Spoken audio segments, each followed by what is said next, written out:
Messieurs les membres du gouvernement tunisien, mes chers collègues du comité directeur, les adhérents et responsables d'entreprises, mesdames et messieurs les représentants de la presse écrite et audiovisuelle. Mesdames et messieurs, chers invités, je tiens tout d'abord, en mon nom et au nom de tous les membres de la Chambre, à remercier toutes les personnes qui ont répondu favorablement à notre invitation et de vous dire combien on est ravis de vous avoir aujourd'hui parmi nous.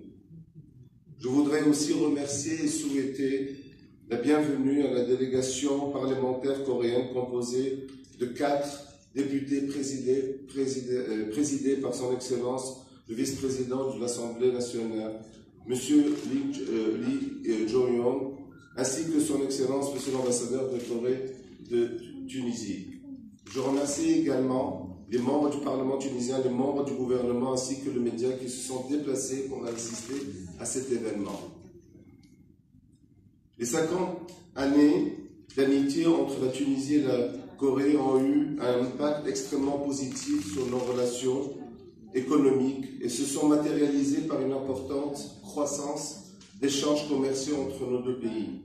En effet, les exportations tunisiennes ont atteint une enveloppe de 61 millions de dollars en 2018 contre 150 millions de dollars d'importations sur la même période. En revanche, et malheureusement, ces 2 dernières années, il n'y a pas eu d'investissement direct de part et d'autre. Plusieurs visites de délégations parlementaires ont eu lieu ces 2 dernières années et la dernière en date a été la visite de son Excellence le Premier ministre coréen, M. Lee Na-kyung, en Tunisie, c'était en décembre 2018.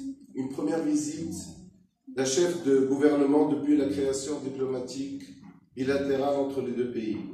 Une visite au cours de laquelle les 2 chefs de gouvernement tunisiens et coréens ont convenu de renforcer la coopération économique entre les 2 pays amis.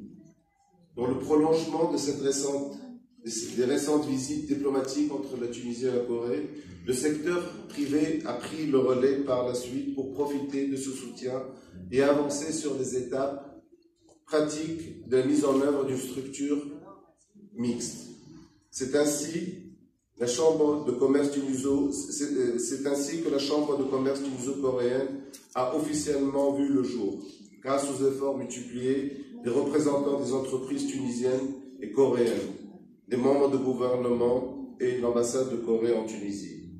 Aujourd'hui, la Chambre a pu réunir des représentants des plus grands opérateurs tunisiens et sud-coréens actifs sur le marché tunisien, à l'instar Alpha Hyundai, Citycar, Samsung Electronics, LG Electronics, Euro Corporation et Studies. La Chambre restera bien sûr ouverte à l'adhésion à l'ensemble des opérateurs économiques actifs qui voudront développer leur activité dans les 2 pays amis.